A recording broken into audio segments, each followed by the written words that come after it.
Bienvenue dans le podcast La Voix de Bobigny. Je suis Habib Abindamana. Je vais vous présenter un regard frais sur l'actualité à Bobigny. Je reçois des personnalités issues de divers horizons. Et aujourd'hui, je reçois Morad Agrebi, conseiller municipal à la ville de Bobigny.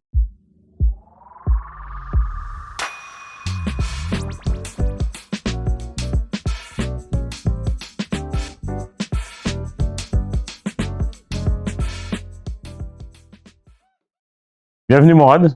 Écoute, merci Habib. Et avant de commencer, Oui. et comme je te l'ai dit en off, moi je tenais à te remercier d'abord pour ton invitation C'est sur avec plaisir. sur la voix de Bobigny. Et la seconde chose, même si je te le dis en off, je vais le dire publiquement, Oui. je pense que c'est important que des médias puissent aujourd'hui voir le jour, notamment la voix de Bobigny, parce que dans le contexte économique, politique, social Oui. que traverse aujourd'hui la France, de surcroît donc également Bobigny, le fait que tu permettes à des femmes et des hommes de Bobigny venir te voir pour qu'elles puissent exprimer leurs sentiments, leurs visions, comment ils interagissent avec la vie. Oui. Je pense que c'est des choses qui sont extrêmement importantes et pour cela, je t'en remercie. Avec plaisir Morad. Moi, ça fait plaisir de te recevoir. Merci. T'es un enfant de Bobigny, comme moi. On a déjà collaboré ensemble. Exactement. Donc, Morad, alors je vais parler un peu de toi. Ensuite, on rentrera plus en détail sur les sujets sujets politiques. Bien sûr. Tu es un enfant de l'Abreuvoir, Exactement. à Delaune. Donc, tu as fait ta scolarité au collège. C'est ça. Et ensuite, tu as été au lycée Louise Michel. Exactement. Donc moi, si tu me permets, Oui, je vais vas-y. peut-être me présenter un peu plus rapidement. Hein. Bien sûr. T'as tout ton temps. Rapidement. Donc moi, Morad Agrebi, j'ai 38 ans. Et effectivement, je me considère comme étant un balbinien pure souche, parce qu'en fait, mes parents sont arrivés en 1987. Bon, je suis pas né à Bobigny, je suis né dans le 18e, à l'hôpital Bichat, parce que mes parents sont arrivés sur Bobigny, comme je te le disais, en 1987, et j'avais que quelques mois, et donc je n'ai connu que cette ville. Plus personnellement, donc moi, je suis diplômé d'une école de commerce, complété par un master en communication, que j'ai obtenu donc dans une grande école de la République française, qui s'appelle, ça ne sera pas aller la rue Saint-Guillaume pour ceux qui connaissent. Ça c'est le premier point. Je travaille aujourd'hui, je suis cadre dans le privé, dans le secteur privé. Je travaille donc dans une grande entreprise française spécialisée dans la logistique et le traitement de colis express. La particularité, voilà, que lorsque je me décris, c'est que je suis balbinien et j'aime profondément ma ville et ses habitants. La fierté qui est la mienne, moi, l'enfant de Bobigny, qui est traîné son sac d'école entre le collège, ou même la maternelle, Auguste Delaune, et le lycée Louise Michel. Je pense que la jeunesse et les habitants de Bobigny ont une capacité, ont un potentiel énorme, et je suis très fier de les représenter aujourd'hui au sein du conseil municipal. Rapidement, donc moi je suis issu d'une famille de 5 enfants. Ah oui. Exactement. T'as des grands frères? Oui, j'ai un grand frère et 2 grandes sœurs et une petite sœur. Moi je suis de 82, étant là. Alors mon frère était plus âgé que toi. Il est de 1976. D'accord. Et donc mes parents sont d'origine tunisienne. Et mon père, en fait, s'est installé en France. Il est arrivé, en fait, dans les années 1970. Il n'a pas vécu la première vague d'immigration post-Seconde Guerre mondiale, où là, effectivement, donc on avait besoin de main-d'œuvre pour reconstruire le pays. Il est arrivé donc dans les années 70. Il est arrivé, en fait, dans la période plein boom, les 30 glorieuses, où là, le contexte économique en France était plutôt positif. Et on avait besoin également de main-d'œuvre pour répondre à cette demande qui était croissante. Donc, il est arrivé dans les années 70 sur Saint-Denis. Il s'est marié avec ma mère en 1974, et en 1974, donc à ce moment-là, qui prend la présidence, c'est un centriste, donc, Monsieur Valéry Giscard d'Estaing, et il promet il a une politique de regroupement familial, qui est forte à ce moment-là, et donc il ramène ma mère donc sur Saint-Denis en 1975, et il s'installe là-bas. Et ce qui est intéressant, parce que moi je pense que c'est important de connaître, chaque citoyen connaître son histoire. Moi j'ai passé des heures et des heures à parler avec ma mère pour connaître justement son ressenti, elle qui a quitté donc son pays, la Tunisie, et son installation, comment elle l'a vécu. Et ma mère m'a toujours dit, elle n'a pas connu en fait la première vague d'immigration, où ils arrivaient dans des conditions assez particulières. On connaît tous le bidonville de Nanterre avec ses problématiques. Ma mère est arrivée en fait dans un immeuble, dans du dur. Alors effectivement, certes, les conditions, donc il y avait l'eau chaude, il y avait donc ils pouvaient chauffer, etc. La seule condition effectivement qui était un peu particulière, c'est que les toilettes étaient sur le palier, mais elle a vécu dans du dur et elle m'expliquait que elle arrivait et elle a appris le français avec sa voisine qui était française, sa voisine du dessus était espagnole, en dessous c'était des Portugais et à ce moment-là donc il y avait une vraie mixité sociale. Il a beaucoup facilité les choses. Elle a pas vécu ce déracinement comme étant problématique. Elle s'est rapidement adaptée. Elle a essayé de s'intégrer, comme je te le disais, en essayant rapidement d'apprendre le français. C'est la première source d'intégration lorsqu'on arrive dans un pays. Et puis j'en discutais également avec mon frère, qui lui est né en 76, donc qui a connu également Saint-Denis, parce que mes parents, je te le disais, sont arrivés à Bobigny en 1987. Donc il a vécu un peu une dizaine d'années sur Saint-Denis. Et il en garde une très bonne, enfin il a une bonne mémoire, enfin il salue un bon souvenir, de ce moment-là, exactement, un bon oui. souvenir de ce moment-là. Et pourquoi mes parents donc ils décident de quitter Saint-Denis pour s'installer à Bobigny, c'est que tout simplement moi j'arrive, je suis le quatrième enfant. Ah, c'est toi la cause de l'emménagement à Bobigny. Exactement. Donc j'arrive, donc je suis le quatrième enfant, l'appartement est trop petit, je cherche plus grand. Mon père m'expliquait, paix à son âme, parce que mon père malheureusement est décédé, m'expliquait qu'ils avaient le choix entre soit donc ils avaient visité différents appartements, dont un sur Bondy et un sur Bobigny, et ce qui lui a plu en visitant l'appartement donc familial sur le quartier de l'Abreuvoir, c'est cette fameuse cité jardin. La cité jardin de l'Abreuvoir, c'était magnifique. Il est arrivé. Moi j'aimais bien, je venais des fois à l'Abreuvoir juste pour me promener dans le sérieusement. Non, mais c'est vrai, non, mais c'est quelque chose qui est pas avant. C'est une cité jardin où il y a beaucoup d'espaces verts, où les immeubles ne sont pas hauts. On a des petits immeubles à part quelques tours, mais les serpentins, des petits immeubles entourés de verdure à chaque fois, je trouvais ça étonnant. Exactement. Et donc mon père m'expliquait qu'il est arrivé et qu'il a eu un coup de cœur pour ce quartier. Donc on arrive en 1987 sur ce quartier. Donc moi j'ai grandi sur ce quartier qui est aujourd'hui malheureusement un quartier. Quelle zone de l'Abreuvoir? Alors place exactement. Donc rue de Prague. Et t'as raison de le dire que le quartier de l'Abreuvoir a une particularité. Il est subdivisé en différents petits quartiers. Donc rue de Prague qui dépend du secteur Beyrouth. D'accord. Ensuite donc il y a le secteur effectivement Amsterdam, Pradier, place des Nations Unies et place de l'Europe. Et nous donc on était donc le secteur donc j'habitais rue de Prague et c'était le secteur donc dit Beyrouth pour ceux qui connaissent, qui habitent sur le quartier de l'Abreuvoir, ça leur parlera. Donc voilà, donc maternelle comme je te l'ai dit, Auguste Delaune. La particularité, effectivement, je ne sais pas si ça a changé, mais parce que en fait, on était sectorisés sur le quartier de l'Abreuvoir.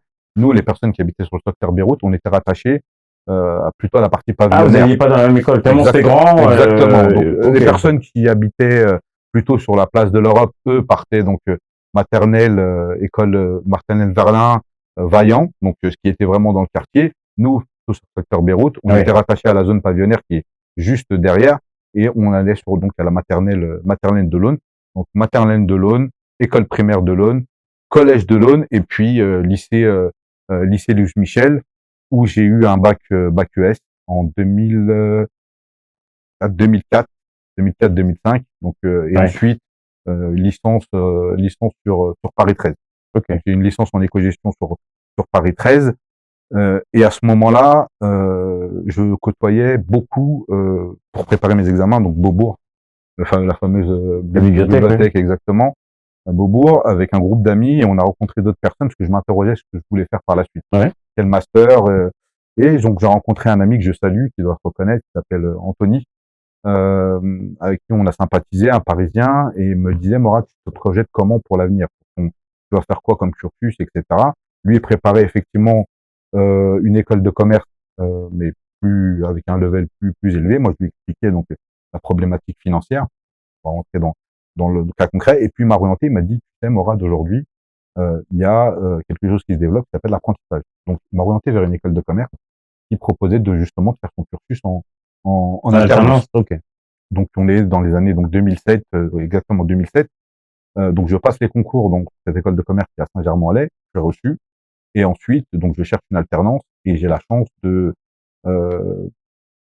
rencontré une personne qui est extraordinaire, qui s'appelle Monsieur Thierry Vallot, qui est un ponte sur le data mining et il me conseille donc l'accroche est bonne et en fait donc je passe entretien avec lui et lui il était spécialisé en data mining. Quoi le data mining? Data mining pour faire simple et pour pas trop embrouiller les balbiniens, c'est tout ce qui est étude sur les bases de données clients afin de faire des recommandations marketing. C'est quelque chose qui se développait énormément aux États-Unis. Il y avait plus de 20 ans d'avance en France. On est en 2008, 2007, 2008. Il y a la crise des subprimes, si tu t'en rappelles. Et les entreprises françaises cherchaient d'autres moyens de lever de croissance. Et avec le data mining, je vais te donner un exemple tout simple et tu vas vite comprendre que les premières personnes à avoir utilisé ces solutions-là, ce sont les grands supermarchés. En étudiant simplement leur base de données clients, Oui. ils se sont rendus compte que le vendredi soir, donc leurs clients, c'était des papas, donc jeunes papas, qui allaient acheter des couches, et ils se sont rendus compte en mettant le rayon bière et le rayon couche à proximité, mais c'est une chose qui est vraie, hein. Et ça, c'est en étudiant le ticket test client, Oui. et ben leur panier moyen, notamment sur la partie bière, avait explosé. Okay. Et donc c'est ça, grosso modo, le data mining qui aujourd'hui est utilisé par toutes les entreprises. Aujourd'hui, on est vraiment sur un ciblage en one-to-one. Lorsqu'on veut conquérir un nouveau client, il faut cibler ses besoins et on connaît aujourd'hui ses besoins en étudiant effectivement ses habitudes de consommation. C'est à cause du data mining qu'il y a des bières, du rayon bière et à côté. Alors c'est ce qui a en tout cas c'est ce qui à l'époque avait fonctionné. Oui. Ok, merci pour cette présentation. Hein. Autre chose, je pense que c'est important. Je l'ai dit donc dans cette école de commerce et Anthony, comment il s'appelle, t'avais dit Anthony. Alors je sais juste c'était son prénom, il s'appelle Anthony, il se reconnaîtra. Okay. Je lui enverrai le podcast de. Je veux pas qu'il soit accusé d'avoir mis de la bière dans les rayons couches. Exactement. Donc je lui enverrai le podcast et il regardera. Mais ce qui est intéressant également, c'est que cette expérience-là, donc le fait que j'intègre cette école de commerce, ça m'a permis d'ouvrir mes chakras et d'avoir un petit peu, quand on est en banlieue, malheureusement, on reste en banlieue, on va à la fac Paris 13, etc. Oui. Moi, j'ai intégré donc cette école de commerce qui est à Saint-Germain-en-Laye. C'est loin de Bobigny, hein. Justement, donc moi, je partais le matin à 6h30 du matin. Le chemin, c'était Pont de Bondy. Donc, j'allais jusqu'au Pont de Bondy, soit je prenais le 143 qui est en bas de chez moi pour aller jusqu'à la gare de Noisy, soit je marchais jusqu'au T1, Pont de Bondy pour récupérer le T1 et aller jusqu'à la gare de Noisy-le-Sec. Gare de Noisy-le-Sec, RER E jusqu'à Saint-Lazare. Saint-Lazare, je prenais l'interconnexion jusqu'à Saint-Germain-en-Laye, donc RER A. Ah, c'est deux salles d'ambiance, hein. Deux salles d'ambiance. Et c'est ce qui m'a, sincèrement, c'est ce qui m'a, moi, t'as ouvert l'esprit, moi, c'est ce qui m'a, la première fois où j'arrive à Saint-Germain-en-Laye, je pars de la gare de Noisy-le-Sec, et j'arrive, pour moi, c'est un autre monde. On est pourtant à 1 heure de Paris, même pas 1 heure de transport en voiture, etc. Et t'as vu quoi alors, du coup, quand tu dis ça? J'arrive dans un autre monde. On arrive déjà face au parc de Saint-Germain-en-Laye. À l'époque, le Paris Saint-Germain s'entraînait là-bas. Donc c'est une ville avec une autre sociologie. Sincèrement, c'est d'autres problématiques, d'autres gens. Et ça m'a vraiment, voilà, déjà ouvert les yeux sur l'aspect qu'il existait. Donc autre chose que la Seine-Saint-Denis. Ça, c'est le premier point. Et le second point également, j'avais beaucoup d'a priori. Moi, l'enfant du 93, je pensais que j'arrive dans une école de commerce, dans une ville un peu bourgeoise des Yvelines. Je me disais, ils vont me prendre de haut ou quoi, ils vont me dire, il vient de le mec du 9-3, etc. Voilà, avec beaucoup d'a priori. Donc j'avais également des a priori, et je pense qu'ils en avaient également, mais j'ai très rapidement été rassuré, parce que j'ai rencontré des personnes extraordinaires. Sincèrement, c'est les 2 meilleures années de ma vie. En termes de connaissances, aujourd'hui, ce sont encore mes amis. Pourquoi je te dis ça? Parce que moi, à l'époque, j'avais pas le permis, et donc, je te l'ai dit, j'avais pas le permis, je l'ai eu un peu tard, je l'ai eu après, à 22, 23 ans. Mais j'avais pas le permis, donc quand j'ai intégré cette école de commerce, et donc j'étais dépendant des transports. Je mettais 1h30, et parfois, donc, pour créer du lien social, se sociabiliser, il faut donc faire des soirées, participer à la vie étudiante. Et dès le 2e jour, il y avait une journée d'intégration, et je leur regarde Julien, grand d'ailleurs, que je remercie également. Je connaissais pas, il habite à Ruelle-Malmaison. Il me dit, ouais, ce soir, il y a une soirée d'intégration, il faut que tu viennes, Mourad, que tu puisses t'intégrer, que tu puisses connaître les gens. Je lui dis, écoute, moi j'ai une problématique. J'ai 1h30 minimum de transport pour rentrer chez moi le soir sur Bobigny. Et votre soirée, elle commence à 18h, elle va se terminer à pas d'heure. Donc moi, je pourrais pas. Il me regarde, il me dit, écoute, t'es le bienvenu chez moi. Donc dès premiers jours, Il me connaissait même pas. Il me connaissait Il même vient, pas. il te voit arriver, il y a une soirée, il te dit tu dors à la maison, donc t'es obligé de venir à la soirée. Exactement. Et donc je me suis retrouvé donc à Ruelle Malmaison à dormir chez lui, et c'est ainsi de suite. Et c'est comme ça qu'ils ont. Ils t'ont bien intégré. Ah oui, clairement. Ouais, c'est bien, ça fait plaisir. Comme quoi, un gars du 93 qui arrive à Saint-Germain-en-Laye, c'est ça? Exactement. Et qui se fait plein de nouveaux contacts et qui est bien accueilli. Comme quoi, ça casse tous les préjugés. Et c'est très bien. Et en plus, aujourd'hui, tu es encore en contact. Exactement. Et ça a été aussi positif et ça a été concret puisque ça t'a permis, en étant là-bas, d'acquérir un diplôme et ensuite de continuer. Donc, quand tu as fait ton master en quoi c'était? En communication. En communication. Après, tu as fait quoi? Non, là, j'ai eu un master en école de commerce, master en ingénierie et négociation d'affaires. Ouais. Et après, par la suite, j'ai eu la chance via mon entreprise donc de bénéficier donc d'un financement. J'ai fait un exécutif master dans une grande école de la République française et sur lesquels effectivement j'ai été donc je me suis donné, j'ai travaillé pour obtenir travaillais mais j'avais des cours, etc. Le soir. Et pourquoi tu faisais tout ça du coup? Bah parce que tout simplement, je pense qu'on apprend tous les jours. C'est la première chose. C'est pas une critique, c'est juste. Non, c'est juste. J'étais en poste, effectivement. T'inspires d'autres personnes. À ce moment-là, ben j'ai côtoyé le milieu politique sur Bobigny. J'ai une question à te poser. Vas-y. Est-ce que t'as fait Sciences Po ou pas? Parce que tout le monde me dit il a fait Sciences Po, il a fait Sciences Po. Oui, bah alors c'est effectivement c'est un master obtenu par Sciences Po. J'ai pas fait le cursus classique initial. D'accord. Je suis diplômé de Sciences Po. Ah ok. T'es diplômé de Sciences Po. Exactement, mais c'est pas le cursus classique. Je vais pas mentir. Et pourquoi tu fais pas de la politique au niveau national alors ou au niveau tu fais de la politique au niveau local, mais tu peux faire du national avec tes compétences. Alors, ce qui m'intéresse, sincèrement, c'est d'être utile à mes concitoyens. Ça, c'est Bobigny, c'est Bobigny. Moi, j'ai une aspiration locale dans un premier temps, c'est d'agir pour cette ville. Comme je te le disais, moi, j'aime mes habitants. J'aime les habitants de cette ville. Je pense qu'ils ont un potentiel qui est mal exploité aujourd'hui. Il y a énormément de problématiques. On va pas se le cacher, Habib. Aujourd'hui, Bobigny, c'est une ville en décrochage socio-économique avec les autres villes d'Est Ensemble, par exemple.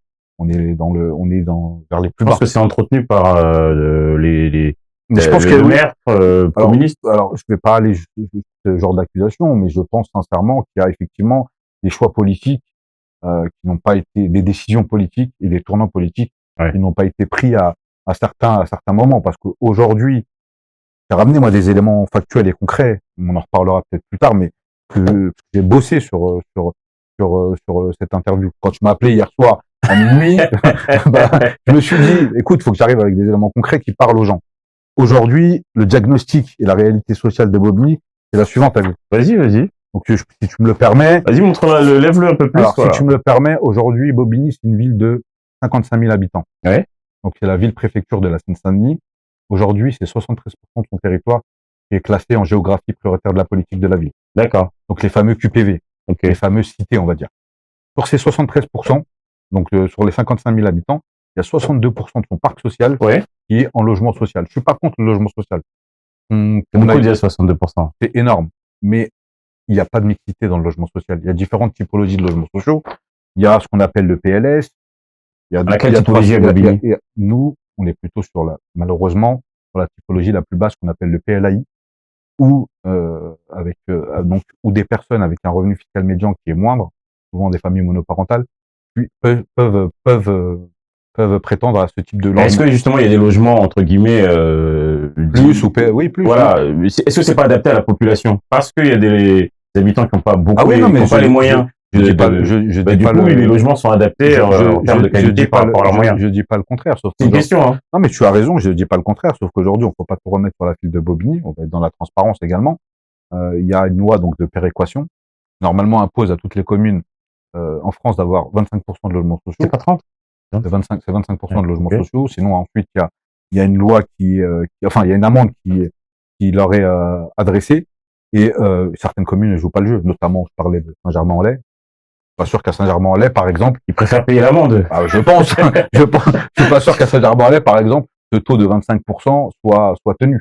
Et c'est ce qu'il faut, en fait. Il faut travailler, mais ça, c'est au niveau régional. Aujourd'hui, Bobigny ne peut pas concentrer 62% de logements sociaux sur son territoire. C'est énorme. C'est difficile de diviser par deux, alors, même plus, hein. Moi, je pense que même 20% de logements sociaux dans une ville, c'est suffisant. il y en non, a mais c'est 62%. Ça 62%. sous-entend que la majorité de la ville, c'est des HLM et des Exactement. HLM avec des foyers à modeste revenu. Donc, Exactement. ça doit être Et même des typologies, comme je te le disais, le plus bas du plafond sur le HLM, le PLAI. Donc, effectivement, lorsqu'on concentre des familles, des familles avec des difficultés financières, d'employabilité, etc., bah forcément, ça peut créer parfois ce genre les problématiques que l'on rencontre ouais. sur Bobby. Mais j'ai vu qu'ils étaient en train de faire des travaux ou qu'ils avaient pour projet de faire des travaux sur ton quartier, l'Abreuvoir. Exactement. Est-ce que tu peux me parler de ton engagement sur ce sujet-là? Alors, sur l'Abreuvoir, si tu me le permets, Habib, parce que je vais profiter également de ce podcast, et je t'en remercie encore une fois, pour essayer de toucher un maximum de Balbiniens, parce qu'il y a beaucoup de non-dits qui ont eu lieu. Et j'espère que ce podcast va permettre au moins de clarifier la chose, et que les Balbiniens, notamment les gens du quartier de l'Abreuvoir, auront des explications claires. Premier point, il faut dire, il faut l'assumer. Donc aujourd'hui, donc l'Abreuvoir, depuis mars 2015, fait partie des 216 quartiers d'intérêt national retenus dans le cadre du nouveau programme de rénovation urbaine, le fameux ANRU 2. L'ANRU, c'est quoi? Ça a été porté par Jean-Louis Borloo, 2004, première vague donc lancement de transformation de quartiers pour essayer d'augmenter la dignité humaine. Ça c'est je te le fais simple. Donc 2004, première phase. Pour Bobigny, il n'y en a aucun. Après 2007, il y a l'ANRU 1, et je pense que toi tu es concerné, Oui. avec l'étoile, effectivement, où la municipalité précédente donc a fait des choix en poussant l'étoile, mais pas que l'étoile, mais également Karl Max, qui a également pu bénéficier de l'ANRU 1. Et l'Abreuvoir avait tout le temps été donc relégué, pas mis en avant, pas poussé par la municipalité Page Sadi. Il faut le dire, je l'aurais dit plusieurs fois publiquement. La municipalité de Page et Monsieur Sadi. ok. De 2007, en 2007, ils font le choix, ils assument de faire le choix. Après, ils font des choix. Alors nous, ça nous a pas dérangé au niveau de l'étoile. Oui, en non, mais 2007, clairement. quand ils ont décidé, Après, Catherine Page et Abdel Sadi, non, mais bien sûr. Après, peut-être que aussi, ils avaient pas la. Enfin, peut-être que il leur a été demandé, il fallait choisir et il fallait faire des choix. Non, mais c'est pour ça que les plus défavorisés. Exactement, mais c'est pour ça qu'on est dans une ville où où il y a des problématiques. En tout cas, c'est un fait. En tout cas, c'est un fait. Voilà. Donc, Karl Max et l'étoile ont été poussés. Donc, vous avez bénéficié. Et tant mieux pour ces habitants, sincèrement. Moi, on est tous balbiniens. Je suis content que les habitants de Karl Max et les habitants de l'étoile, même si ça dure encore sur l'étoile. Oui. Mais ce que tu veux dire, c'est que toute la ville aurait dû entrer au vu des statistiques que tu nous as présentées. Toute la ville aurait dû rentrer dans ce dispositif. Au moins essayer de pousser différents quartiers, dont le quartier de l'Abreuvoir, qui depuis un certain temps a un sentiment d'abandon. Moi, j'ai encore en mémoire une du Bonjour Bobigny de 2011, je pourrais te le retrouver, où donc suite à ce choix et suite au ras-le-bol un petit peu ressenti par les habitants du quartier de l'Abreuvoir, Madame Catherine Page disait que oui, on a lancé une consultation, etc. Donc dès 2011, ils mettent dans la tête des gens. Attends, les travaux, ils ont commencé ou ils ont pas commencé? Ils ont pas commencé, justement. Sérieux? Ils ont pas commencé, je vais t'expliquer. Mais ça fait un moment que j'entends parler de... Je vais t'expliquer et remettre les choses au clair. 2014, donc, une nouvelle municipalité. Qui, eux, il faut le dire également, poussent le dossier de l'Abreuvoir. Donc, ils poussent le dossier de l'Abreuvoir auprès de l'État. Et donc, comme je te le disais, en mars 2000. C'est qui en 2014 alors? C'est l'équipe de Monsieur Stéphane De Paoli qui arrive aux responsabilités. Il y a un projet en rue 2 qui sort. Ils poussent le quartier de l'Abreuvoir, mais pas que le quartier de l'Abreuvoir, parce que sur Bobigny, il y a un projet d'intérêt national qui est le quartier de l'Abreuvoir, mais également un autre projet en rue qui concerne Paul-et-Loire, Chemin Vert et Salvador. Donc en fait, on a deux en rue, enfin même plusieurs, ça fait au modo un sur l'Abreuvoir et un sur le centre-ville. Donc c'est la municipalité en 2014 qui pousse ces projets. Et en 2015, donc comme je te le disais, on est retenu, donc nous le quartier de l'Abreuvoir, retenu parmi les 206 quartiers d'intérêt national par Monsieur François Lamy, qui était à l'époque ministre en charge du logement sous la gouvernance de Monsieur François Hollande, dans le cadre, donc on est choisi pour bénéficier des financements de l'ANRU. Donc là, on est en 2015. Ok, les gens ne sont pas forcément au courant parce qu'il faut s'intéresser à ce qui se passe au niveau. Mais il y a eu beaucoup de réunions en tout cas sur l'Abreuvoir. Justement, vraiment beaucoup d'ateliers. On va revenir. Donc, j'ai même vu des maquettes avec. C'est ça le drame, parce que là, donc 2015, ok, les gens ne sont pas encore au courant, sauf que il y a une première grosse réunion publique qui a lieu en 2017. Première grosse réunion publique, 2017, et sincèrement, moi j'y étais. C'est la difficulté de d'attirer des gens en réunion publique pour nos villes. On va être dans la transparence. C'était à Mac Jacob. À Mac Jacob, Ok. la salle était blindée. Je n'ai jamais vu la salle Mac Jacob aussi blindée que ce jour-là. Donc les gens sont venus écouter effectivement le projet. Donc on leur annonçait officiellement que l'Abreuvoir était donc allait bénéficier des subventions de l'ANRU, que donc il y avait donc la municipalité en place à l'époque, il y avait Est Ensemble qui est donc l'aménageur, qui a la partie aménagement du territoire pour Bobigny, il y avait le bailleur, donc qui est le Seine-Saint-Denis Habitat, qui est le plus gros bailleur de la Seine-Saint-Denis, et puis il y avait également une personne de l'ANRU, donc on leur annonçait, voilà, aujourd'hui, on a été sélectionné, sauf que dans l'imaginaire des gens, on leur dit, c'est bon, 2017, ils pensaient que c'était demain, ça débutait demain, là. Honnêtement, moi, comment c'était présenté, je pense que j'étais là, je croyais que c'était évident. Mais c'est ce qui s'est dit, les gens étaient contents, les gens sont en attente, ils ont le sentiment d'abandon, certains vivent dans des conditions sincèrement très très particulières, avec de l'humidité, et présence de nuisibles. Et c'est qui, c'est Est Ensemble ou c'est Seine-Saint-Denis Habitat? Alors le En ce moment. alors en fait ils travaillent, enfin Est Ensemble, la municipalité et Seine-Saint-Denis Habitat pour ce projet sont en coordination. Les trois ont leur mot à dire sur ce. Mais pourquoi là, tu dis il y en a qui vivent dans des situations vraiment d'insalubrité? Parce que aujourd'hui personne ne fait rien. Mais parce que justement, donc là je vais en revenir, je te le dirai par la suite. Juste termine mon, si tu me le permets, Habib. Oui. Je termine mon. Ah mais t'es chez toi, dis ce que tu veux. C'est vrai que je suis long et quand je suis effectivement. Mais c'est un sujet important. C'est un sujet important et quand ça me tient à cœur, effectivement, j'ai besoin de parler, de dire vraiment les choses. Vas-y. Donc 2017, première réunion publique, les gens attendent la rénovation, ils pensaient que ça passait demain, sauf qu'on partait sur des phases, c'est normal, hein. On partait sur des phases d'études parce qu'on doit étudier l'habitat, on doit faire des diagnostics sur les équipements publics. On est parti sur 2 ans d'habitat. Et à ce moment-là, c'est là où tu me poses la question, nous, les habitants du quartier, on décide de créer un collectif citoyen, qui s'appelle le collectif en mouvement, qui regroupe différentes personnes. C'est vraiment un collectif qui est apolitique et avec le but, on avait un but simple, hein, c'était que cette rénovation urbaine se passe bien pour les habitants.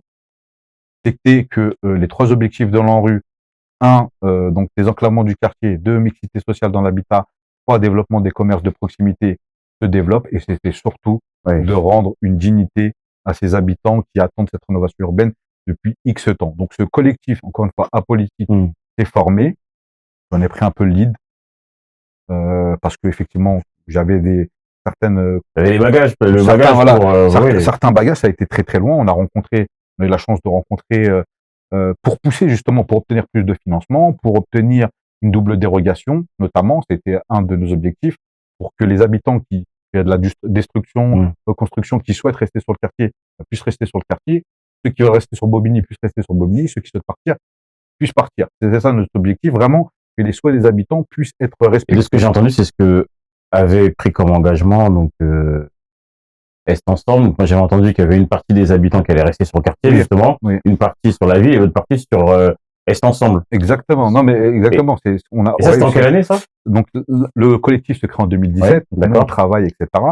On fait un peu de lobbying. On a la chance à l'époque, je sais pas si tu t'en rappelles, le ministre en charge donc de la politique de la ville, c'est l'ancien maire de Clichy-sous-Bois, monsieur Olivier Klein. On a une proximité géographique. Il nous reçoit dans son bureau.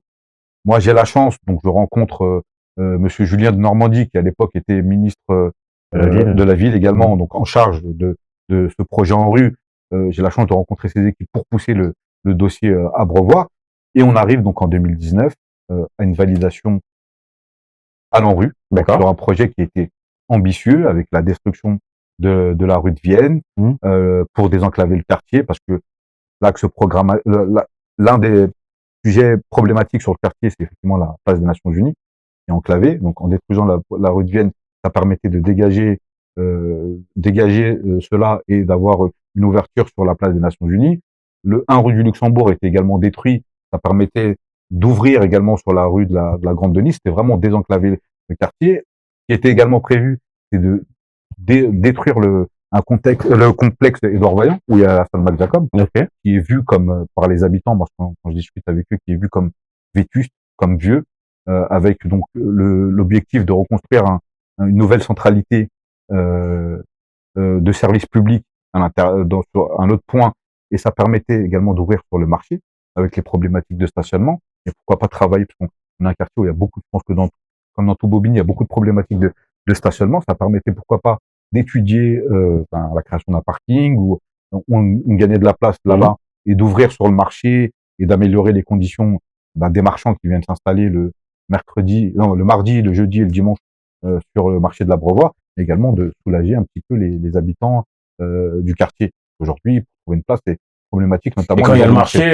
vu que le marché attire aussi des gens qui sont pas forcément de Bobigny, les habitants, quand ils sortent de leur bâtiment, je vois qu'il y a des voitures qui sont sur le trottoir, et que c'est assez problématique. Et donc, du coup, une fois que il y a ce projet qui a été mis en place, pourquoi il s'est rien passé alors depuis? Donc ça a été validé en 2019. Qu'est-ce qui se passe en 2020? Il y a une élection municipale. Il y a une nouvelle municipalité qui arrive aux responsabilités. Donc ils arrivent aux responsabilités. Et politiquement, je peux le comprendre. Sincèrement, politiquement, ils arrivent aux responsabilités. Ils veulent mettre la patte sur le projet. Il n'y a pas de problématique avec cela. Ils veulent peut-être revoir en parcimonie un petit peu le projet, le modeler à leur sauce, à leur image. J'ai pas de problème. Ils sont légitimes. Quelques retouches. Quelques retouches. Mais Habib, j'aurais pu le comprendre si, donc, ils repartent sur des études, si ils nous présentent un projet qui est beaucoup plus ambitieux pour le quartier. Là, on repart sur des études pendant 3 ans. Ils veulent remodeler le projet. Ils décident de ne plus détruire Édouard Vaillant. Ils décident effectivement de détruire que les 2 premiers bâtiments sur la rue de Vienne et de laisser le reste. Le projet est beaucoup moins ambitieux. Et on a pris 3 ans. Et pendant ce temps-là, donc pendant 3 ans, donc on repasse en comité en rue en novembre 2022 ou 2023, donc 3 ans. Et pendant ce temps-là, le bailleur, lui, il nous dit, parce que les conditions sont vraiment dégradées sur le parc social de Seine-Saint-Denis Habitat, sur le quartier de l'Abreuvoir. Il nous dit, écoutez, nous, on en manque de financement, on attend une rénovation urbaine qui arrive. Donc vous avez des problématiques d'humidité, vous avez des problématiques de chauffage, vous avez des nuisibles, etc. On va quand même attendre un peu, on va attendre cette rénovation, parce que de toute façon, on va tout refaire, et on va pas traiter l'urgence. Il laisse tout en suspens parce qu'il dit de toute façon ça va être détruit. Exactement. Moi, c'est comme ça que je l'ai. Et du coup, vous faites rien, le collectif, s'il existe toujours? Le collectif n'existe plus, donc il faut refaire un autre collectif. Exact. Faut s'organiser, je pense, différemment, mais je pense que c'est pas le rôle du collectif. Je pense qu'aujourd'hui, c'est le rôle du maire d'aller contraindre le bailleur social pour exiger. Tu lui en as parlé? Tu étais au conseil municipal. Je lui en ai parlé. Qu'est-ce qu'il t'a dit? Plusieurs fois, même, je vais même aller plus loin. Aujourd'hui, Abdel Sadi, donc le maire de la ville de Bobigny, est également conseiller départemental de Seine-Saint-Denis. Conseiller départemental, Seine-Saint-Denis Habitat dépend du département. Il a été pendant X années administrateur de Seine-Saint-Denis Habitat. Donc, il a le levier pour aller mettre une pression sur Seine-Saint-Denis Habitat. Donc, il a conscience des problématiques. Et en plus, il est aussi acteur en étant administrateur de Seine-Saint-Denis Habitat. Alors, il était administrateur. Il est passé maire en 2020, il est plus administrateur. En fait, quand il a été réélu, parce qu'il a été réélu conseiller départemental. En 2015? Pas 2015, après, en 2021. En 2015, il y était. 2021, il avait gagné la municipalité. Il s'est retiré gentiment de l'administration de Seine-Saint-Denis Habitat. Donc aujourd'hui, on lui dit ça, il va dire non, je suis administrateur de la ville. Mais par contre, il siège dans la majorité du département. Et il est conseiller départemental encore? Il est conseiller départemental. Ah, d'accord. Donc il est également. C'est vrai qu'il avait quitté. Non, il est encore conseiller départemental. Et c'est à lui donc de mettre pression sur le bailleur social, sachant que c'est le bailleur départemental et qu'il est aux responsabilités. Moi, je peux pas concevoir que consciemment, en gros, ils s'en foutent. Ça, j'ai quand même du mal à croire parce que humainement, comme tu le décris, des nuisibles, de l'insalubrité, des difficultés pour des gens modestes à vivre dans des situations. Moi, j'ai déjà vu des habitants qui m'ont dit, alors, ce sont ces propos, je mets des guillemets, c'est pire qu'au bled dans certains cas, parce qu'ils me disent, mais comment lui, il est au courant des conditions dans lesquelles certaines personnes vivent, humainement, il ne fait rien. Ça, j'ai du mal à comprendre. Moi, je leur ai posé souvent la question au conseil municipal. C'est jamais eux, c'est de la faute du département, c'est de la faute de l'État. L'État ne donne pas assez, c'est de la faute de la région. Jamais de la faute. Est-ce qu'il met la pression? Est-ce qu'il fait quelque chose? Je ne sais pas. Faudrait lui poser la question. Et de surcroît, et en plus, on va même aller plus loin. Il a un premier adjoint qui est aujourd'hui vice-président, donc Monsieur Moury, qui est vice-président sur Est Ensemble, qui est en charge des projets de rénovation urbaine sur le territoire d'Est Ensemble. José, ils ont- il est au pont de pierre, donc peut-être qu'il voit pas ce qui se passe. Oui, mais du bon, côté il a, de- non, mais il a en du côté de gestion, l'Abreuvoir. il a en gestion tous les programmes en rue sur le territoire Est ensemble. Donc, il est au Ok. courant de ce qui se passe et de ce qui s'y fait. Pour en revenir à là, donc, on en revient donc aujourd'hui 2026, pour te dire où on en est. 2026, il y a eu des dernières réunions publiques qui ont eu lieu au mois de décembre, Ok. parce qu'on a enfin, le bailleur a enfin choisi, donc, enfin annoncé le début des travaux, il n'y a pas de retard, Inch'Allah, comme on dit, comme on dit chez nous. Donc, moi, j'ai assisté à toutes les réunions publiques. Donc le début des travaux, normalement c'est pas de retard, commence par le secteur Amsterdam-Pradier à partir du mois de juillet 2026. Donc Enfin. enfin, et tu connais la problématique de la rénovation urbaine, on est parti sur au minimum 10 ans que tout le quartier soit rénové. Donc il faut que les gens en aient conscience. Et je veux te dire ce qui m'a fait moi le plus mal, personnel, là, c'est que Balbinien, c'est quand je croise, il y a 6 mois, l'ancien maire de Drancy à une réunion publique Mmh. organisée par le bailleur. Et à la fin, il vient me voir, il me sourit, il me regarde, il me dit, il y a 1509 logements sur le quartier de la Brevard. Il me dit, il y a 1509 logements, Drancy, parce que Pradi, Amsterdam, Mmh. ils ont 10% des logements. Donc, les personnes qui habitent Pradi, Amsterdam, sont Dranciens, sont pas balbiniens. Ok. Il me regarde, il me dit, ils sont tellement nuls, parler de la municipalité, que même avec 10%, j'ai réussi à ce que ce soit Drancy, donc le secteur Drancy qui soit Prioritaire, quoi. qui soit prioritaire Mmh. sur les autres logements. Alors qu'il a beaucoup moins, il a que Alors 10%. qu'il a que 10%, il doit avoir 150 logements sur les 1000. Ah, donc c'est de l'incompétence politique, là. Bon. Au moins, ça va se faire. Donc À partir de juillet. à partir de juillet, c'est pas de retard. Ouais. Donc sur le premier secteur, et on est parti sur minimum 10 ans de travaux, même plus. Ok. Bah, dis donc, toi, tu vas encore rester là-bas? Parce que du coup, il y en a qui peuvent rester sur la ville, d'autres aller donc sur le quartier et d'autres sur la zone Est ensemble. Exactement. Alors moi, Sauf si tu veux pas en parler parce que c'est non, personnel. non, non, hein. non, T'as le droit d'aller ailleurs même si tu veux. non, pas du tout. C'est même À pas ça. l'époque, c'est pas mal, hein, ça a été bien Non, rénové, c'est en fait, il y a 3 phases. Donc sur le quartier, il y a de la destruction, il y a de la restructuration et il y a de la rénovation habitée. Mmh. Et la rue de Prague, donc où il y a le logement familial, il n'est pas concerné par la restructuration et par la destruction. C'est que de la rénovation habitée. Donc il n'y a pas de déménagement qui est prévu. On n'est pas comme sur le 97 avenue Édouard Vaillant ou sur le 2 rue d'Ankara où là, effectivement, les personnes vont être dans l'obligation de déménager. Ok. Le bâtiment va disparaître. Ou comme sur la rue de Londres, plutôt secteur de Place de l'Europe. Le rue de Prague, on est juste concerné par de la rénovation, qu'ils appellent de la rénovation habitée, c'est-à-dire que il viendrait donc pendant une période pour refaire les pièces humides et refaire l'extérieur, les halls, etc. Donc on n'est pas concerné par le déménagement. Ok. Mais il y aura la rénovation. Oui, il y aura de la rénovation, oui. Ok. Alors, du coup, maintenant, le conseil municipal est filmé. Donc, Oui. tout ce que tu nous dis peut être vérifié sur le site de la ville. On a accès aux vidéos. Exactement. Elles sont sur le site. Est-ce qu'elles sont sur YouTube ou pas? C'est juste sur le Alors site. non, elles sont sur le site Ville de Bobigny, et parfois elles sont également disponibles sur le Facebook Ville de Bobigny, parce qu'il y a une retransmission qui est faite en direct. Ok. Moi, je suis content de te recevoir, toi, Mourad. Merci, Mais aussi, en tant que conseiller municipal, j'ai une question là qui concerne ton combat.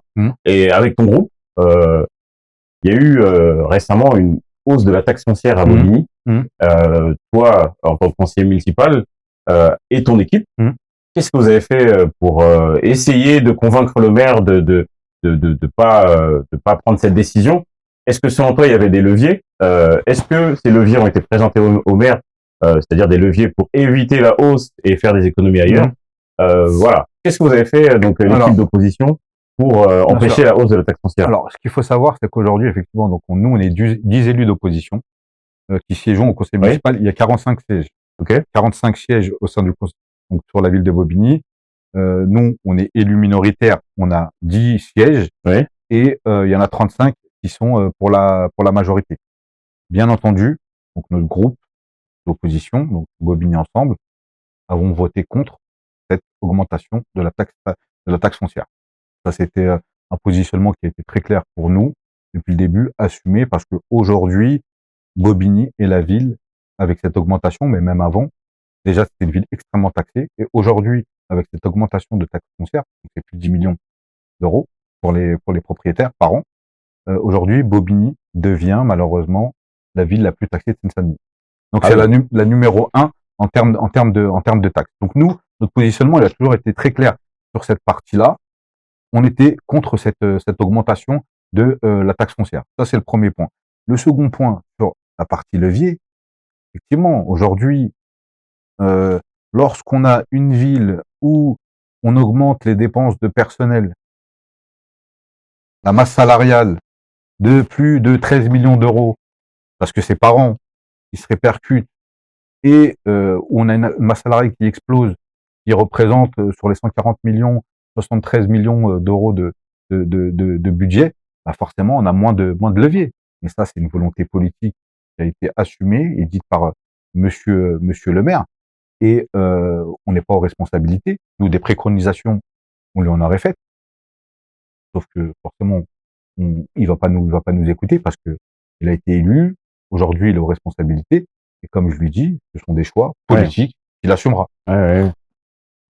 Alors, une petite aparté, il y a Jimmy Mesquita là, du coup, Jimmy Mesquita qui a dit que quand on augmente la taxe foncière, ça avait des répercussions aussi sur donc les dépenses des bailleurs. Donc, Exactement. je vais poser une question sur ça alors. Ok, donc merci pour votre combat contre la hausse de la taxe foncière parce qu'il y a beaucoup de Balbiniens qui s'en plaignent. Et j'ai reçu donc récemment Jimmy Mesquita, qui est candidat aux élections municipales de Bobigny, qui me disait que lorsque la décision d'augmentation de la taxe foncière a été prise par le maire Abdel Sadi, eh bien, ça a eu des répercussions bien sur le budget des propriétaires à Bobigny, mais aussi sur les locataires parce que les bailleurs sociaux ont vu leurs dépenses augmenter, donc ils les ont répercutés sur les loyers des habitants. Est-ce que c'est vrai? Exactement, non, je confirme ce que a dit monsieur Mesquita, effectivement. Donc les premières impactés, c'est aujourd'hui, c'est lorsqu'on est propriétaire, on le voit directement sur la taxe foncière que l'on reçoit annuellement, et on voit l'augmentation. Lorsqu'on paye 2500 euros de taxe foncière ou voire plus, et qu'on n'a pas forcément les services publics en adéquation avec ce qu'on paye, ben ouais, on se pose des questions en tant que Balbinien. Aujourd'hui, Habib, je te pose une question: est-ce que tu trouves normal qu'une ville comme le Valois-Perret paye moins de taxes foncières que Bobigny? Non, non. Mais ça, c'est une réalité. Alors qu'ils ont des services publics et le cadre, tout est mieux en fait. C'est une réalité qui est faite. Alors on me dira effectivement, ils ont des entreprises qui payent les taxes foncières, c'est quelque chose qui est. Il y en a aussi à Bobigny. Exactement. Aujourd'hui, pour en revenir sur ce point-là, sur Bobigny, il y a 123 emplois pour 100 habitants. Donc il y a plus d'emplois actifs que d'habitants. Bobigny est une ville où il y a beaucoup d'entreprises. Alors on va la caricaturer en lui disant oui, mais c'est beaucoup d'emplois dans le secteur public. C'est faux. C'est faux. Il y a plus d'entreprises dans le secteur privé, d'emplois dans le secteur privé que dans le secteur public. Et ça va encore plus augmenter avec le déménagement du conseil départemental, parce que c'est au courant que le conseil départemental donc quitte Bobigny pour s'installer sur Saint-Denis. Donc forcément, il y aura moins d'emplois déjà publics sur Bobigny, vont s'installer sur Saint-Denis. Donc c'est pas une bonne chose. C'est pas une bonne chose, une perte de la taxe foncière. Aujourd'hui, pour en revenir sur ta question, oui, les propriétaires payent la taxe foncière, mais il y a également donc les entreprises, mais il y a également les bailleurs sociaux. Et les bailleurs sociaux, donc ils vont le répercuter. Leurs charges vont augmenter. Forcément, ils vont le répercuter sur les locataires. Donc, in fine, tous les Balbiniens payent aujourd'hui une augmentation, que ce soit sur leur loyer ou que sur leur taxe foncière, suite à cette décision politique de monsieur Sadi et de sa majorité. Mourad, j'ai entendu que le conseil départemental de Seine-Saint-Denis allait partir. Je sais que le conseil départemental embauchait de nombreux habitants aussi. Je sais qu'il y a un taux de chômage qui est élevé sur Bobigny. Est-ce que ça aura un impact sur la vie locale, le départ du conseil départemental? Je suis d'accord. Donc effectivement, c'est bien de le rappeler. Le département, donc le conseil départemental quitte Bobigny, les locaux sur Bobigny, et s'est installé donc sur Saint-Denis. Ça, c'est une chose qui est faite, effectivement. Donc, qui est problématique pour une ville comme Bobigny, c'est que on va perdre effectivement donc de la taxe foncière, ou taxe d'entreprise, etc., qui a été effectivement reversée Ouais. par le conseil départemental à la ville. Et ça a des répercussions sur quoi? Ça aura des répercussions sur l'emploi, mais je t'ai ramené également quelque chose qui, je pense, qui est intéressant et qui va intéresser les Balbiniens. T'as bien travaillé, hein. Moi, c'est ce que j'appelle le paradoxe balbinien. C'est qu'on est vraiment un poumon économique méconnu. Aujourd'hui, sur Bobigny, la situation à l'heure actuelle, sur 100 résidents, il y a 123 emplois. C'est-à-dire que sur la ville de Bobigny, lorsqu'on dit qu'effectivement, il n'y a pas assez d'entreprises, c'est faux. Il y a plus d'emplois sur la ville que de population active résidente. Alors, comme je le dis souvent, contrairement aux idées reçues, c'est pour ça que je pense que c'est intéressant que je te remontre ce slide, cette présentation. Ces emplois ne sont pas uniquement dans la fonction publique. Là, on parlait du départ du conseil départemental, où il y a effectivement beaucoup d'emplois de la fonction publique, mais ils sont majoritairement dans le secteur privé. Il y a plus d'emplois dans le secteur privé sur Bobigny que dans la fonction publique. Alors que pourtant, lorsqu'on ne s'intéresse pas à la question, on peut penser, on a le tribunal, on a la préfecture, on avait le conseil départemental, on a effectivement on a la chambre de métier, chambre de métier, etc. On a les prud'hommes, donc qui concentrent un certain nombre d'emplois publics, mais il y a plus d'emplois dans le secteur privé majoritairement que dans le secteur public. Et là, j'ai reçu donc Cécilia Merrifield il y a quelques jours où elle disait que ça aurait été bien que dans la ville de Bobigny, les entreprises soient incitées à embaucher plus de Balbiniens.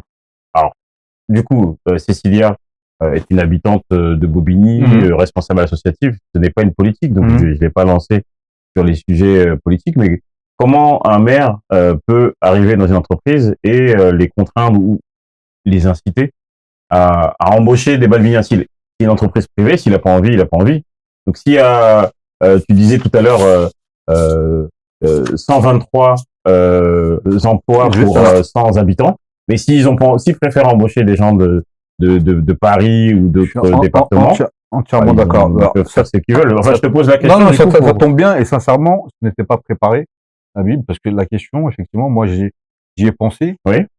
Et effectivement, le défi majeur, c'est la fracture territoriale sur Bobigny. D'accord. Aujourd'hui, les quartiers de vie, je te le montrerai à la fin, ce slide-là. Donc, les quartiers de vie, les habitants ont le sentiment que l'action publique, déjà d'une, est inefficace, et il y a une séparation historique entre les entreprises et les habitants. Ils ne se connaissent pas. Ils ne se connaissent pas. Aujourd'hui, demande même un habitant du quartier de l'Abreuvoir, quelles sont les entreprises installées sur la zone des vignes? Est-ce que tu sais qu'il y a les frères Tang, on les voit bien. Est-ce que tu sais qu'il y a Valeo? Valeo qui est un fleuron français de l'automobile. Est-ce que tu sais qu'il y a Chronopost qui est sur cette zone d'activité? La problématique, elle est là, c'est que les gens, en fait, qui habitent dans malheureusement, cette fracture territoriale, éloignent les habitants des entreprises. Et il faut tout simplement qu'ils se rencontrent. Il faut aller voir ces grandes entreprises, mais même également ces petites PME, TPE, etc. Aller les rencontrer, organiser une espèce de forum pour les mettre en relation, pour qu'ils puissent se connaître. Et ça s'est pas fait déjà, ça, j'ai déjà entendu. Alors ça s'est fait effectivement sous l'ancienne mandature de 2014 à 2020, où il y a eu une action qui a été effectivement poussée à l'hôtel de ville pour favoriser une rencontre entre. Ça a marché? Moi, j'étais pas en responsabilité, donc je saurais pas te dire le résultat, mais c'est ce qu'il faut faire. Mais est-ce qu'il y a pas un problème d'employabilité des Balbiniens par rapport à leur niveau de compétences ou niveau d'études? Je pose la question. Quand on me dit ça, aujourd'hui, Bobigny, elle a beaucoup d'atouts. En fait, c'est le paradoxe de cette ville. Moi, c'est pour ça que je l'appelle le paradoxe balbinien. Aujourd'hui, sur Bobigny, on a un campus des métiers, donc situé plutôt sur la ferme. On a une université qui est pas très loin de chez toi. On a une école hôtelière. On a la chambre des métiers. On a je sais pas si c'est une école hôtelière. Oui, on a différentes. J'en ai peut-être oublié quelques-uns que j'avais notés. À l'IUT. On a le plus grand centre d'apprentissage de France. Donc le campus des métiers. En enseignement supérieur, on a une université, IUT, école hôtelière, école infirmière. En institution, on a le siège de la CCI et de la Chambre des métiers de l'artisanat du 93. On a des atouts.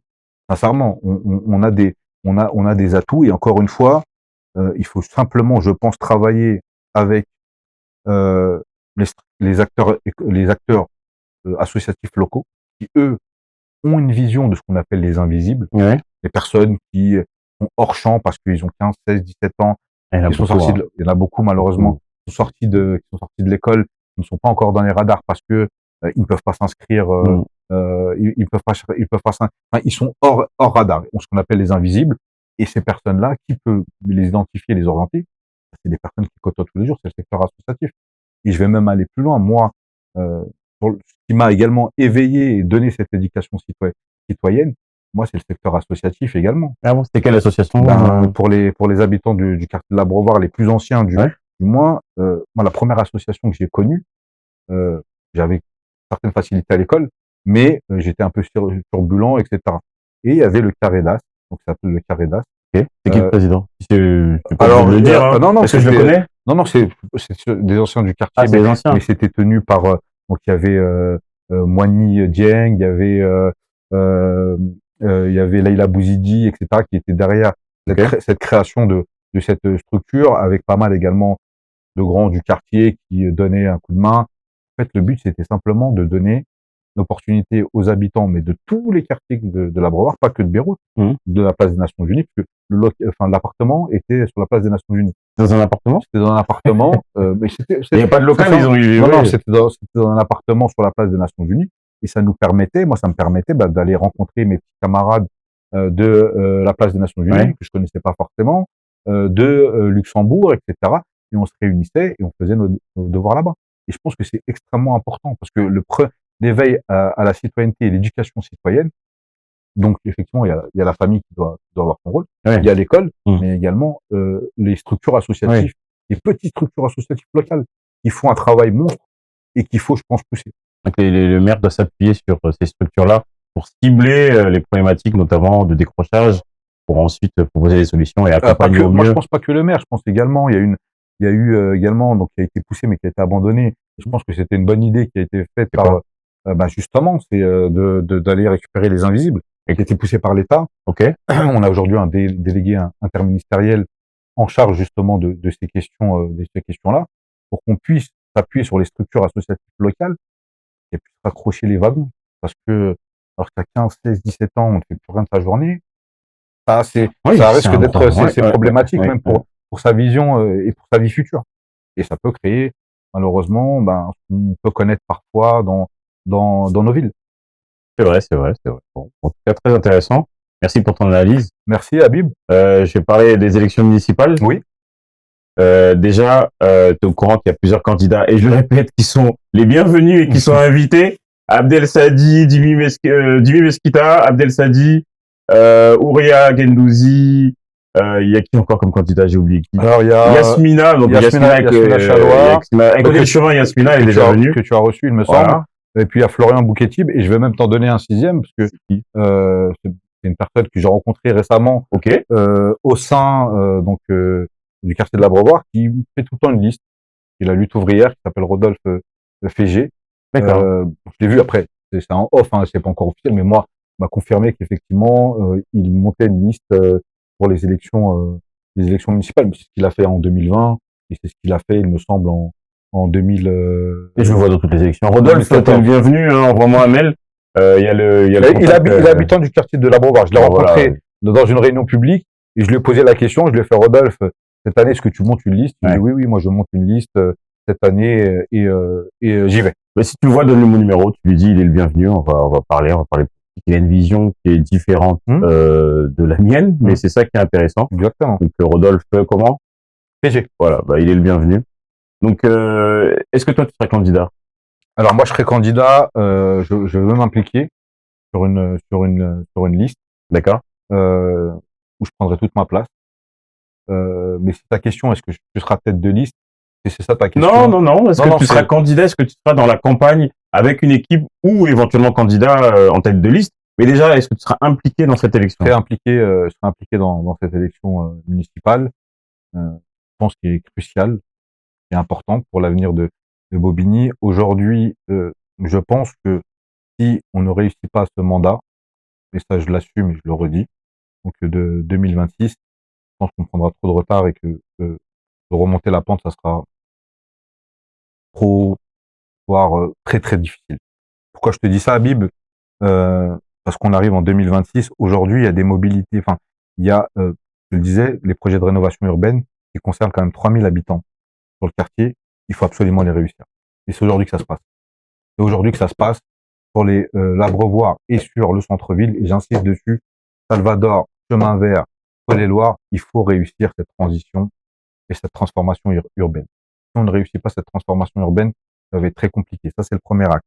Le deuxième axe, on a la chance sur Bobigny d'avoir dès 2031 la ligne 15 du Grand Paris Express qui arrive. Elle va d'où à où? Elle va Enfin, faire. de Bobigny, elle Alors, amène où? Alors, moi, donc du pont, pour te donner juste, du pont de Bondy jusqu'à la Défense. Elle passe par la Avicenne aussi. Elle passe donc pont de Bondy, hôtel de ville de Bobigny, donc pas Bobigny, Pablo Picasso, pardon, et Avicenne. Okay. Donc on a la chance Bobigny d'avoir 3 gares qui vont desservir toute la ville, et tous les quartiers, ce qui est bien. Donc ceux de l'Abreuvoir pourront donc prendre cette ligne sur le pont de Bondy, ceux du centre, à Pablo Picasso, et ceux de l'Étoile, la Ruche, etc. pourront aller jusqu'à Avicenne pour récupérer cette ligne. Et en termes de mobilité, pont de Bondy, la Défense, c'est 23 minutes ou 26 minutes. Donc c'est moins de 30 minutes avec cette ligne-là. On arrive en 2031. Donc pour développer effectivement les mobilités et les interconnexions, et même aujourd'hui la Défense qui est le cœur névralgique en Europe économique, au niveau d'emploi, au niveau de tout cela, il faudra réussir cette transformation. Ça c'est le second point. Et puis le troisième point, il faut également réussir à, ce que je disais tout à l'heure, effacer cette fracture territoriale que l'on ressent de plus en plus. Mais même entre les quartiers, aujourd'hui, il faut que les gens de l'Étoile puissent connaître, ou que le secteur associatif, chose qui avait été faite, moi à mon avis, qui avait été bien faite de 2014 à 2020. Il faut que les associations de l'Étoile puissent rencontrer les associations de l'Abreuvoir ou de Bons Enfants ou de Chemin Vert pour créer des interconnexions. Il faut que les entreprises puissent rencontrer les habitants et que les habitants puissent rencontrer les entreprises. Et si on n'agit pas sur ces problématiques de fond, qui pour moi sont essentielles, et ben malheureusement, ça va être problématique. Ça, c'est le premier point. Et le second point, pourquoi je dis qu'il faut absolument réussir ce mandat va durer 7 ans. Aujourd'hui, donc, le prochain maire de Bobigny, ça faut le dire aux Balbiniens, ils auront une responsabilité parce qu'ils vont élire une prochaine équipe municipale qui va être élue pour 7 ans. Pourquoi 7 ans? C'est pas encore fait, mais officiellement, c'est ce qui s'est passé lors de l'élection départementale. Il y a eu ça aussi en 2008. Alors, il y a eu ça exactement en 2000, ouais, exactement 2001. Donc, normalement, c'était 2001. 2007, ça a été 2008. Donc, c'était une élection sur 7 ans. Il y a eu également au conseil départemental une élection en 2021. Normalement, c'était 2027, mais 2027, c'est les présidentielles. Ouais. Donc, ils ont un mandat départemental et régional. Ils ont un mandat jusqu'en 2028. Okay. Et là, donc, le maire, normalement, donc, il a un mandat de 6 ans. Il est élu jusqu'en 2032, sauf qu'en 2032, un président est élu pour 5 ans. 2027 plus 5, ça fait 2032. On arrive en pleine élection présidentielle. Donc, il y a des fortes chances pour que le mandat du maire soit prolongé d'1 an. Et qu'on arrive donc sur une élection municipale, prochaine élection municipale, en 2033. Et ça, faut que les gens le sachent. On va confier l'avenir et les décisions de notre ville à une équipe municipale qui aura un mandat de 7 ans. Et 7 ans, ah oui, c'est un septennat. Exactement, c'est un septennat. C'est exactement ça. Ok. Il y a un point, au cas qu'on n'a pas forcément évoqué, c'est, ça parlait de fracture territoriale, mais aussi fracture sociale qui à Bobigny est visible. On prend les nouveaux quartiers où il y a des propriétaires. Alors ils sont pas riches les propriétaires, mais ils arrivent avec un niveau social moyen, hein, dans des voire supérieurs, dans des zones qui sont plutôt bien aménagées avec le minimum en termes de services publics, mais en tout cas bon, ça tient la route.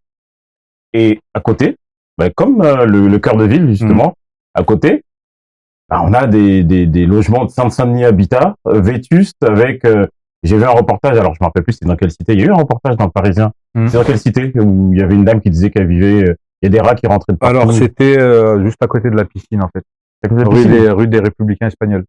Il Ok. me semble, hein, c'est Ok. juste à côté de la piscine Voilà. où effectivement. Mais ça c'est des sujets. Mais ma question c'est voilà, est-ce qu'avec ton équipe, vu que tu as dit que tu serais en tout cas impliqué Mmh. sur les élections municipales, est-ce que vous réfléchissez à, ok, c'est peut-être pas des sujets qui sont locaux, mais est-ce que vous Mmh. réfléchissez à voilà, travailler sur ce sujet-là, il y a une grosse fracture sociale entre, et on le voit, entre des habitants de Bobigny qui ont les moyens et qui vont dans Paris hein, pour consommer, Mmh. d'autres qui, au niveau local, qui sont en difficulté et qui se débrouillent et qui rament et qui vivent eux dans des conditions, voilà, sans limite. Alors ça c'est des sujets effectivement qui sont importants pour l'avenir de Bobigny et je te rejoins, il faut favoriser la mixité mais entre les habitants. C'est-à-dire qu'une personne qui habite rue de Paris, faut qu'elle connaisse, il faut qu'elle connaisse les habitants de Chemin Vert, de Paul-et-Loire, et pas que elles viennent, elles partent sur Paris, elles dorment, etc. Mais c'est également le cas pour le cœur de ville. Ce qui a été fait, et je pense que c'était une bonne chose sur le mandat 2014-2020, c'est que ben déjà l'école n'a pas été scindée. Donc l'école Muriel Urtis qui Ok. a été créée, donc sur la carte scolaire, Ah, ça va déjà. est-ce qu'ils sont contents les propriétaires? Après, je sais pas. Ça, il faut leur poser la question. Mais je pense que c'est une bonne chose pour Bah oui, oui, c'est une bonne mélanger chose. les gens. Aujourd'hui, voilà, je suis propriétaire. Ben, mon petit camarade, moi, c'est ce que j'avais quand j'étais jeune. Oui. Habib. Moi, j'étais habitant dans un HLM, donc sur l'Abreuvoir. Et mes camarades habitaient rue de l'Internationale, rue d'Odessa, rue Gaston Crépin. Leurs parents étaient des propriétaires. Bon, c'est pas parce qu'on est propriétaire qu'on est riche, hein. Exactement. Mais voilà, Mais il y a une forme de il mixité y a une aussi forme de, sociale, clairement. il y a une forme de mixité et on était petits, gamins, on se retrouvait tous à la primaire de l'Aune et ça nous a permis. Moi, je pense que voilà, ça m'a servi, mais je pense qu'également eux également, ça leur a servi de côtoyer d'autres personnes, etc. Qui n'ont pas forcément qui ont des parents qui n'ont pas forcément les mêmes revenus. Moi, je pense que c'est que positif. Ça, c'est le premier point. Et le second point, et là où on a un désaccord flagrant avec la municipalité, c'était également sur, enfin moi en tout cas, moi je suis intervenu dans du conseil municipal parce que pour favoriser cette mixité sociale, il nous faut il y a un nouveau collège. Le collège Timbaud a été reconstruit à côté du parc de la Bergère. Ok. Et aujourd'hui, nous, ce qu'on avait préconisé et ce qu'on disait dans le programme de 2020, c'est qu'il fallait réutiliser ce collège, le remettre bien sûr aux normes, même si esthétiquement déjà il est protégé c'est un collège en bois, donc C'est n'importe quoi, ce collège-là. non mais non non mais il est protégé, donc Ouais. il est un collège Toi, qui tu est dis protégé. protégé par qui?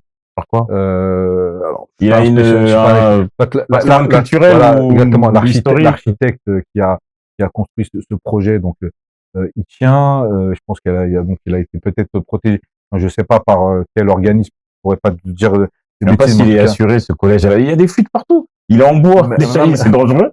Et en plus, non, mais moi, ça fuite non, partout. mais C'est n'importe quoi. là où là une différence majeure sur l'éducation, eux, ils viennent de décider, là, le dernier conseil municipal, qu'ils vont en faire une espèce de événement culturel, espace culturel, un nouveau espace culturel, etc., qui mettent à disposition du bail, enfin, du département, parce que c'est Ok. le département, nous, la ville de Bobigny, on a le fonds, et le département c'est lui qui est en charge des collèges, donc c'est Mhm. lui qui a construit, etc.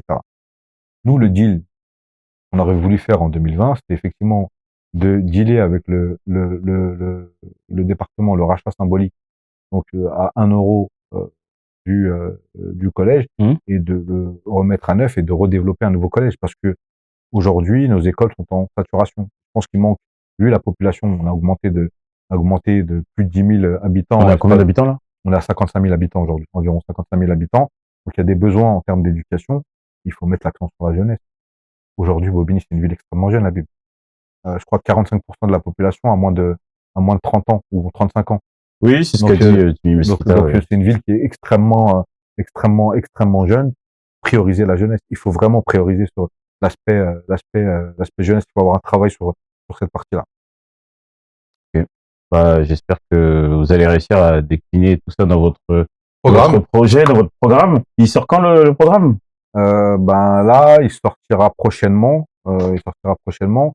Là, on est une équipe, donc on est sur les marchés, on va à la rencontre des gens, en porte à porte, on fait des réunions publiques, on est en train d'écouter les gens, les demandes des gens, recueillir donc leurs doléances, et puis travailler sur un programme qui sera sérieux Ok. et chiffré.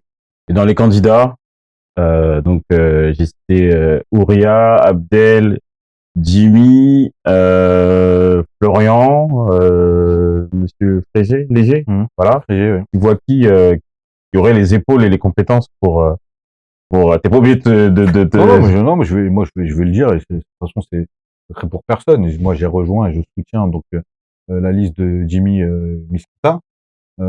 Pourquoi aujourd'hui je soutiens la liste de Jimmy Mesquita? Parce que je pense déjà d'une qu'elle est représentative des Balbiniens. Ce sont tous des Balbiniens qui ont fait leurs preuves sur le terrain, que ce soit au niveau associatif, que ce soit au niveau local. C'est un mix entre donc l'expérience d'anciens élus, que ce soit dans la majorité ou dans l'opposition. Ouais. Donc il y a des personnes qui étaient aux responsabilités de 2014 Ok. à 2020, qui font partie intégrante du projet. On est nous donc qui avons pris la suite de 2020 à 2026, où on a su comment se confronter à la réalité municipale, donc travailler sur des dossiers, étudier des mémoires, comprendre le financement, comprendre la mécanique de gestion d'un budget municipal, chose qui est importante. Et puis on a une nouvelle génération donc de jeunes qui eux ont fait leurs preuves, et elles pardon ont fait leurs preuves sur le terrain. On a pas mal de responsables associatifs, on a pas mal de personnes qui sont vraiment impliquées localement, et le tout donc qui est porté par Jimmy Mesquita, mais on est une équipe globale donc qui allons accompagner ce candidat. Donc voilà la démarche aujourd'hui où on en est. Pour les autres candidats, moi je me prononcerai pas sur eux. Ils ont un projet. Moi j'attends de voir en fait, parce qu'aujourd'hui il y a beaucoup de communication digitale qui est faite. Ouais. Mais aujourd'hui, je pense que les Balbiniens attendent un projet structuré, financé. Ouais. Aujourd'hui, comment tu finances, comment tu veux créer, je dis une bêtise, une maison de l'emploi, comment tu la finances. Aujourd'hui, comment tu fais pour que la taxe foncière n'augmente pas. Ben, ça, c'est- Sur quel levier tu vas jouer, sur quelle décision politique tu vas prendre pour effectivement permettre au moins promettre aux propriétaires, mais pas que, donc aux Balbiniens, à tous les Balbiniens, de ne pas voir leur taxe foncière augmenter durant ce mandat. Au moins la maintenir, et ensuite par la suite la faire baisser. Sur quel levier tu joues? C'est des aspects qui aujourd'hui, moi je n'ai pas accès, parce que je ne vois rien, et donc j'attends de voir pour pouvoir me positionner. Ok, ok. Merci. Merci à Je suis toi. content d'avoir connaître davantage. Il y a des choses que je ne connaissais pas sur toi, que j'ai découvert là en échangeant. Pourquoi tu m'en parlais pas avant de tout ça? Bah, écoute, après, je suis une personne qui est assez, non, sincèrement, après, voilà, je me confie aux personnes qui sont très proches de moi, mais j'ai pas l'habitude, effectivement, Je parle pas beaucoup de toi à la ouais, base. Hein. d'avoir, ou même Pourtant, d'avoir j'étais des, souvent à tes côtés. ouais, Ouais. ou même avoir des discours larmoyants, Ouais. etc. Moi, sincèrement, je suis fier de l'éducation que j'ai reçue. Je t'ai pas parlé également de quelque chose de tragique, mais là, vu qu'on est dans les confidences, c'est moi qui m'est arrivé. Moi, j'ai perdu mon père très jeune. Et aujourd'hui, ma mère, c'est une vraie combattante. Aujourd'hui, ma mère, elle nous a élevés. Moi, j'ai perdu mon père, j'avais 15 ans. Donc, j'étais adolescent. Mon père est malheureusement donc décédé. Il a fait un accident. Il est rentré en Tunisie mon père était peintre en bâtiment. Et c'était un bricoleur, etc. Et on avait la maison familiale qui est installée là-bas. Et mon père est rentré pour faire des travaux au mois de mai. Il peignait. Il est tombé. Il est tombé malheureusement sur l'échelle. Il est tombé. Il est tombé dans l'escalier. Malheureusement, voilà, c'est un coup qui était compliqué parce que c'était au niveau du cerveau. Moi, je suis arrivé. J'ai vu, mon père est parti, il était vivant. Je l'ai vu. Je suis arrivé en Tunisie. Malheureusement, il était décédé. Et aujourd'hui, je veux rendre également hommage à ma maman, parce que famille donc de 15 ans jusqu'à aujourd'hui, c'est elle qui a tenu la baraque. Moi, ma petite sœur, mon frère était plus grand, mes sœurs étaient plus grandes, même s'ils avaient entre 18 et 20 ans. Mais voilà, c'est elle qui a tenu les Rennes, j'aurais très bien pu, si j'aurais pas eu une mère combattante, une mère courage, ça aurait peut-être été particulier pour moi et j'aurais peut-être pu chavirer vers un autre côté. Et donc je tiens également via ton micro, ça me permet à dire maman déjà je t'aime et à la remercier pour ce qu'elle a fait pour nous. Merci, c'est rare ce type de témoignage. Les hommes balbiniens ont du mal à exprimer leurs sentiments. Non, bah Et merci de l'avoir fait et c'est ici. ce qui également prouve, bon, je t'ai pas parlé de ce que je faisais, mais prouve également mon engagement pour la Tunisie.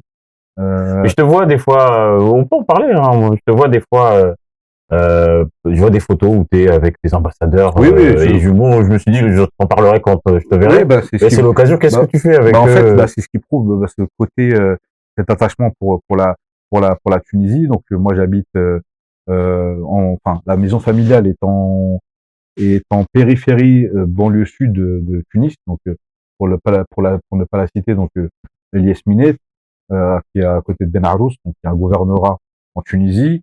Mon père est enterré à 400 mètres. Le cimetière est vraiment très proche. Et tout simplement, je fais ça pour lui rendre hommage. Aujourd'hui, la Tunisie, moi, je suis très attaché à mes racines. La Tunisie, sans rentrer dans les détails, traverse depuis un certain temps une crise économique qui est particulière avec l'inflation euh, voilà qui est haute. Et j'ai eu la chance d'être contacté à l'époque, sans rentrer dans le détail, par ce qu'ils appellent l'Office des Tunisiens de l'étranger, donc il y a un Ok. organisme étatique tunisien qui souhaitait créer une espèce de diaspora, parce que la diaspora marocaine et plutôt la diaspora marocaine est très bien organisée en France. Ouais. Là, je parle que sur la partie du Maghreb. Hein. Je Oui, ne bien parle sûr. pas de donc le Maroc, donc, ils sont très organisés sur leur diaspora. L'Algérie un peu moins, même s'ils essaient de et la Tunisie pas. Alors on est Ouais. totalement absent. Et donc cet office donc nous a invités en Tunisie, qui souhaitait effectivement développer cette diaspora, ce qu'ils appellent les TRE, les Tunisiens résidant à l'étranger. Moi, j'ai la double nationalité d'office. Lorsque tu as tes deux parents d'origine tunisienne, tu l'obtiens sans faire la demande. Donc, 100% français et 100% tunisien. C'est une grande fierté. Et si je peux aider donc le pays de mon père et de ma mère, qui aujourd'hui traverse une phase qui est un peu difficile économiquement, bah, je le fais. C'est ce que je tâche de faire aujourd'hui en essayant d'influencer et de faciliter l'installation notamment d'entreprises françaises en Tunisie. Bravo pour tes Voilà, engagements, voilà Mourad. rapidement, Ben, voilà bravo, rapidement, bravo. pour pas, je sais que c'est la voix de Bobigny, mais pour pas, On a beaucoup voilà, de Tunisiens balbiniens, de balbiniens exactement. tunisiens, donc Et pour ça va répondre à leur ta question, oui, parler. je connais bien Monsieur l'ambassadeur, Jack Khaled, qui est l'ambassadeur de Tunisie en France. Dès que des Tunisiens, des balbiniens tunisiens auront des sujets, ils viendront t'interpeller Avec plaisir. pour rencontrer l'ambassadeur. Si tu veux passer un message aux balbiniens, tu peux à travers la caméra. C'est Ben, comme tu le oui, souhaites. non, mais clairement, donc comme je le disais en préambule au début de mes propos, bah tout d'abord leur dire que on est une ville avec, oui, certes, il faut être sans langue de bois, avec des difficultés socio-économiques. On a malheureusement un revenu fiscal médian qui est plus bas que certaines villes, mais on est une ville de combattants, de battants, avec des atouts extraordinaires. Je les ai décrits. On va avoir une ligne 15 qui arrive, donc des mobilités. On a la chance d'avoir plein d'entreprises sur le territoire. On a également la chance d'avoir une jeunesse qui, je pense, si on la réveille un peu, pourra et qui fait déjà beaucoup, mais qui peut faire encore plus. Et moi, je suis très fier de dire que je suis et que je viens de Wojou. Merci Mourad. Merci à toi.